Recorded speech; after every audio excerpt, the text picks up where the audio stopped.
हरमोद और हेडवोर। एक बार की बात है, एक राजा और एक रानी थे, जिनकी एक ही बेटी थी, जिसका नाम हेडवोर था, जो गोरी और सुंदर थी, और इकलौती संतान होने के कारण वह राज्य की उत्तराधिकारी थी। राजा और रानी का एक पालक पुत्र भी था, जिसका नाम हरमोद था, जो हेडवोर की ही उम्र का था, और सुंदर होने के साथ साथ अधिकांश चीजों में चतुर भी था। हरमोद और हेडवोर बचपन में अक्सर साथ खेलते थे और एक दूसरे को इतना पसंद करते थे कि जब वे अभी भी छोटे थे तो उन्होंने चुपके से एक दूसरे से शादी कर ली। समय बीतने के साथ रानी बीमार पड़ गई और उसे संदेह हुआ कि यह उसकी आखिरी बीमारी है, इसलिए उसने राजा को अपने पास बुलाया। जब वह आया तो उसने राजा से कहा कि उसके पास जीने के लिए ज्यादा समय नहीं है और इसलिए वह उससे एक बात पूछना चाहती है, वो ये कि अगर वह दूसरी शादी करता है तो उसे हेटलैंड की रानी के अलावा किसी और से शादी करने का वादा करना चाहिए। राजा ने वादा किया और उसके बाद रानी की मृत्यु हो गई। समय बीतता गया और राजा अकेले रहने से थक गया। उसने अपना जहाज तैयार किया और समुद्र में चला गया। जब वह जहाज चला रहा था तो उस पर इतना घना कोहरा छा गया कि वो पूरी तरह से अपनी दिशा खो बैठा, लेकिन काफी मशक्कत के बाद उसे जमीन मिल गई। वहां उसने अपना जहाज रखा और अकेले ही किनारे पर चला गया। कुछ देर चलने के बाद वह एक जंगल में पहुंचा, जहां वह थोड़ी दूर जाकर रुक गया। फिर उसने एक वीणा से मधुर संगीत सुना और वह उस ध्वनि की दिशा में चला गया जब तक कि वह एक खुले मैदान में नहीं पहुंच गया, और वहां उसने 3 महिलाओं को देखा, जिनमें से एक सोने की कुर्सी पर बैठी थी और सुंदर और भव्य रूप से सजी हुई थी। उसने अपने हाथों में एक वीणा पकड़ी हुई थी और बहुत दुखी थी। दूसरी महिला भी सुंदर रूप से सजी हुई थी, लेकिन दिखने में कम उम्र की थी और वह भी एक कुर्सी पर बैठी थी, लेकिन ये पहली महिलाओं जितनी भव्य नहीं थी। तीसरी महिला उनके बगल में खड़ी थी और देखने में बहुत सुंदर थी। उसने अपने दूसरे कपड़ों के ऊपर एक हरा लबादा पहना हुआ था और ये देखना आसान था कि वह अन्य 2 महिलाओं की दासी थी। राजा ने उन्हें कुछ देर तक देखने के बाद आगे बढ़कर उन्हें सलाम किया। सोने की कुर्सी पर बैठी महिला ने उससे पूछा कि वो कौन है और कहाँ जा रहा है, और उसने उसे सारी कहानी सुनाई, कैसे वह एक राजा था और उसकी रानी खो गई थी और अब वो हेटलैंड द गुड की ओर जा रहा था ताकि उस देश की रानी से विवाह का प्रस्ताव रख सके। उसने उत्तर दिया कि भाग्य ने ये सब अद्भुत रूप से रचा था, क्योंकि समुद्री डाकुओं ने हेटलैंड को लूट लिया था और राजा को मार डाला था, और वह डर के मारे उस देश से भाग गई थी और बड़ी मुश्किलों के बाद यहाँ आई थी, और वह वही थी जिसे वह खोज रहा था, और बाकी उसकी बेटी और नौकरानी थी। राजा ने तुरंत उसका विवाह प्रस्ताव मांगा। उसने खुशी खुशी उसका प्रस्ताव स्वीकार कर लिया और उसे तुरंत स्वीकार कर लिया।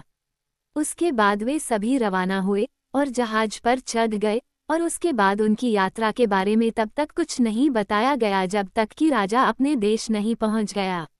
वहां उसने एक बड़ी दावत की और इस महिला के साथ अपनी शादी का जश्न मनाया, और उसके बाद कुछ समय के लिए सब कुछ शांत हो गया। हरमोद और हेडवोर ने रानी और उसकी बेटी पर बहुत कम ध्यान दिया, लेकिन दूसरी ओर हेडवोर और रानी की दासी, जिसका नाम ओलोफ था, बहुत दोस्ताना थे, और ओलोफ अक्सर हेडवोर से मिलने उसके महल में आता था।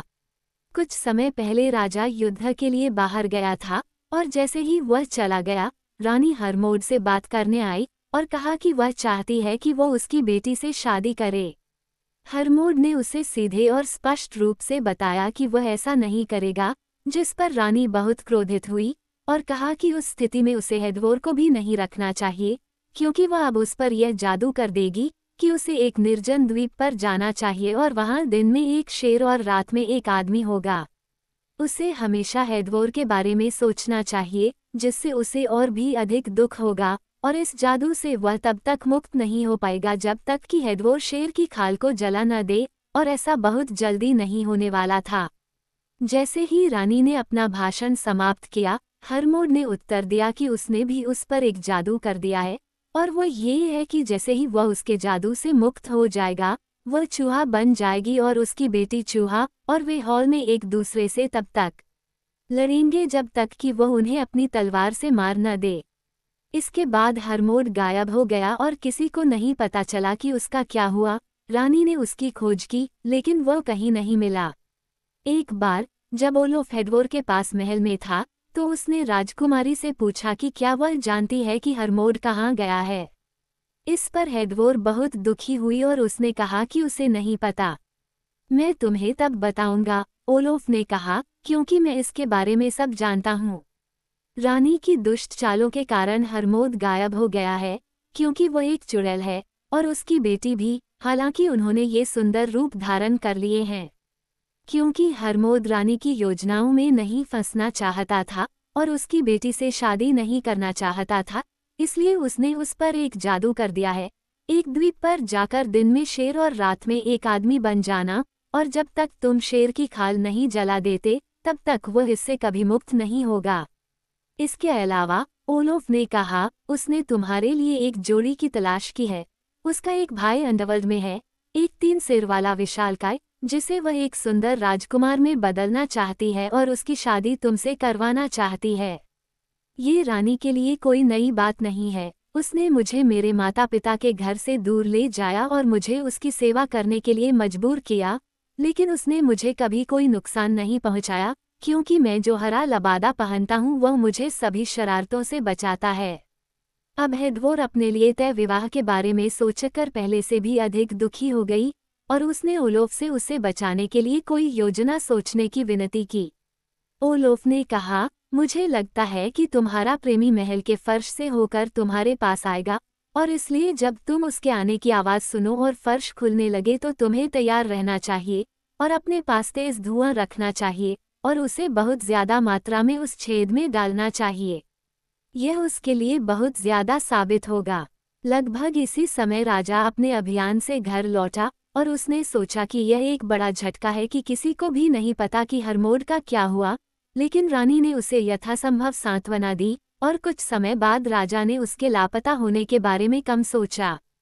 हेडवोर अपने महल में ही रही और उसने अपने प्रेमी के आने पर उसका स्वागत करने की तैयारी कर ली थी। एक रात, कुछ समय बाद, महल के नीचे एक तेज आवाज और गड़गड़ाहट सुनाई दी। हेडवोर ने तुरंत अनुमान लगा लिया कि यह क्या है और अपनी नौकरानियों को उसकी मदद के लिए तैयार रहने को कहा।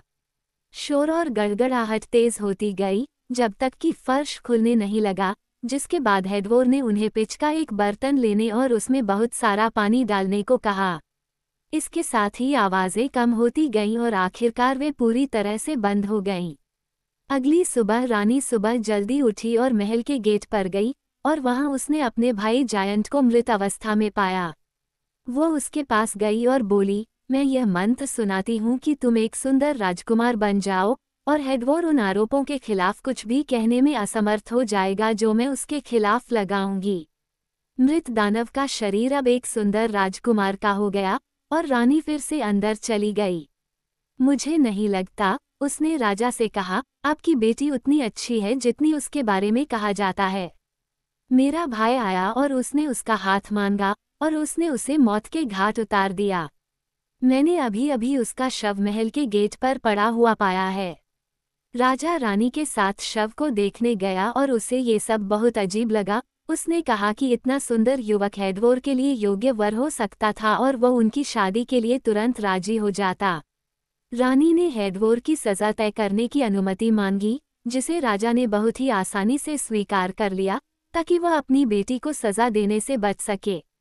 रानी का फैसला था कि राजा उसके भाई के लिए एक बड़ा कब्रटीला बनाए और उसके बगल में हेडवोर को उसमें दफना दे। ओलोफ रानी की सारी योजना जानता था और राजकुमारी को ये बताने गया कि क्या हुआ था, जिस पर हेडवोर ने उससे आग्रहपूर्वक विनती की कि वो उसे बताए कि उसे क्या करना चाहिए। सबसे पहले और सबसे महत्वपूर्ण बात, ओलोफ ने कहा, तुम्हें एक चौड़ा लबादा लेना होगा जिसे तुम अपने दूसरे कपड़ों के ऊपर पहन सकोगे जब तुम टीले में डाल दिए जाओगे। तुम दोनों के वहां एक साथ रह जाने के बाद दानव का भूत चलेगा और उसके साथ 2 कुत्ते होंगे। वह तुमसे कुत्तों को देने के लिए उसके पैरों के टुकड़े काटने के लिए कहेगा, लेकिन जब तक वह तुम्हें यह नहीं बता देता कि हरमोद कहाँ गया है और तुम्हें यह नहीं बता देता कि उसे कैसे ढूंढना है, तब तक तुम्हें ऐसा करने का वादा नहीं करना चाहिए। फिर वह तुम्हें अपने कंधों पर खड़ा कर देगा ताकि तुम टीले से बाहर निकल सको, लेकिन उसका इरादा तुम्हें धोखा देने का है और वह तुम्हें वापस खींचने के लिए लबादे से तुम्हें पकड़ लेगा, लेकिन तुम्हें ध्यान रखना होगा कि लबादा तुम्हारे कंधों पर ढीला रहे ताकि वह केवल उसे ही पकड़ सके। टीला अब पूरी तरह से तैयार था और दानव ने उस पर लेट गया और हेडवा को भी बिना किसी बचाव के उसमें जाना पड़ा। जब वे दोनों वहां से चले गए तो सब कुछ वैसा ही हुआ जैसा ओलोफ ने कहा था। राजकुमार फिर से दानव बन गया और उसने हेडवा से कुत्तों के लिए अपने पैरों के टुकड़े काटने को कहा, लेकिन उसने तब तक मना किया जब तक कि उसने उसे नहीं बताया कि हरमोड एक निर्जन द्वीप पर है, जहां वह तब तक नहीं पहुंच सकती जब तक कि वो उसके पैरों के तलवों से त्वचा को हटाकर उससे जूते न बना ले। इन जूतों के साथ वह जमीन और समुद्र दोनों पर यात्रा कर सकती है। अब हेडवा ने ऐसा किया और फिर दानव ने उसे टीले से बाहर निकलने के लिए अपने कंधों पर चढ़ने दिया। जैसे ही वह बाहर निकली, उसने उसका लबादा पकड़ लिया, लेकिन उसने उसे अपने कंधों पर ढीला छोड़ दिया था और इस तरह भाग निकली। अब वह समुद्र की ओर नीचे उतरी, जहां उसे पता था कि हरमोड जिस द्वीप पर था, वहां पहुंचने का सबसे छोटा रास्ता है। उसने इस जलदमरुमध्य को आसानी से पार कर लिया, क्योंकि उसके जूते उसे ऊपर उठा रहे थे। द्वीप पर पहुंचने पर उसे समुद्र के किनारे रेतीला समुद्र तट और ऊपर ऊंची चट्टानें मिलीं। उसे इन चट्टानों पर चढ़ने का कोई रास्ता नहीं दिख रहा था और इसलिए वह दिल से दुखी और लंबी यात्रा से थकी हुई थी। वह लेट गई और सो गई। जब वह सो रही थी तो उसने सपना देखा कि एक लंबी महिला उसके पास आई और बोली, मुझे पता है कि तुम राजकुमारी हेडवोर हो और हरमोड की तलाश कर रही हो।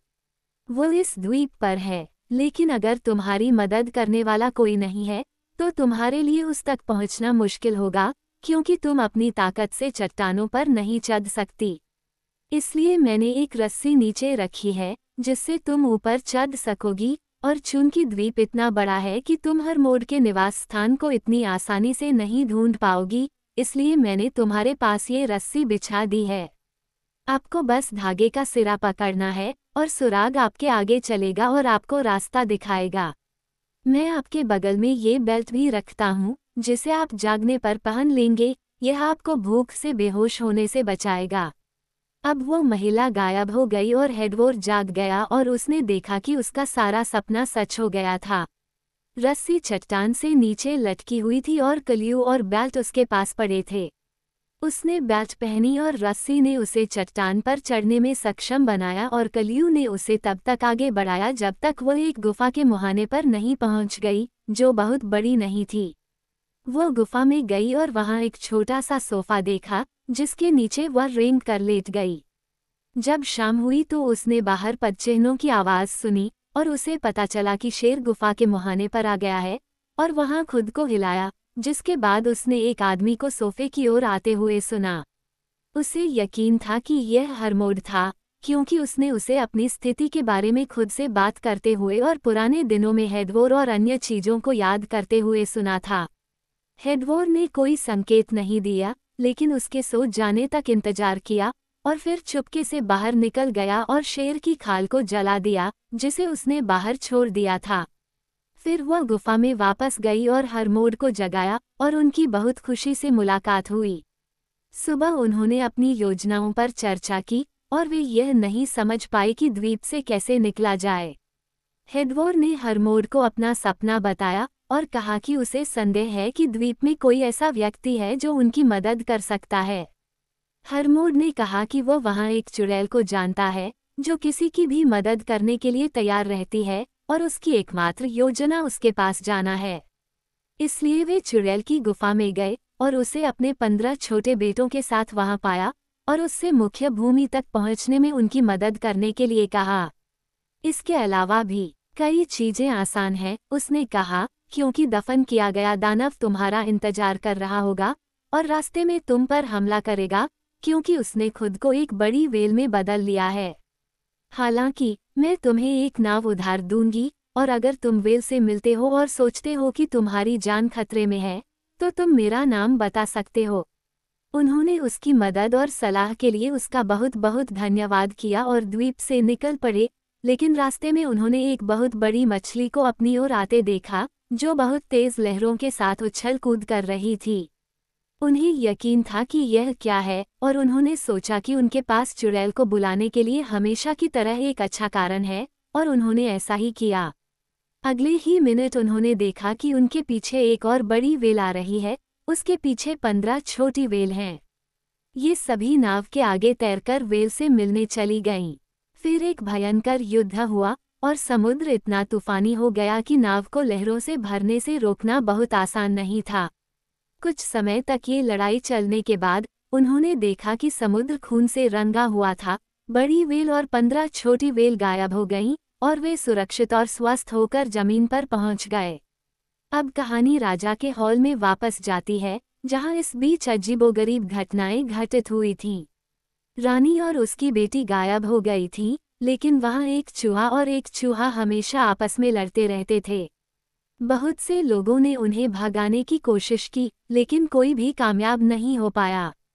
इस तरह कुछ समय बीतता गया, जबकि राजा अपनी रानी को खोने के गम और चिंता से लगभग बेकाबू हो गया था, और क्योंकि इन राक्षसों ने हॉल में सारी खुशियां नष्ट कर दी थीं।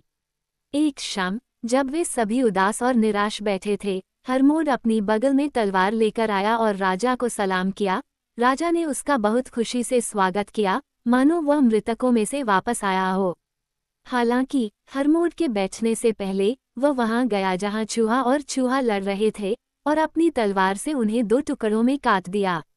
तब सभी लोग हॉल के फर्श पर 2 चुड़ैलों को मृत देखकर चकित रह गए। अब हरमोड ने पूरी कहानी राजा को बताई, जो ऐसे दुष्ट प्राणियों से छुटकारा पाकर बहुत खुश था। फिर उसने हेडवोर का हाथ मांगा, जो राजा ने उसे तुरंत दे दिया, और अब बूढ़ा हो चुका था, इसलिए उसने राज्य भी उसे दे दिया, और इस तरह हरमोड राजा बन गया। ओलोफ ने एक अच्छे दिखने वाले कुलीन व्यक्ति से विवाह किया और कहानी का अंत हो गया।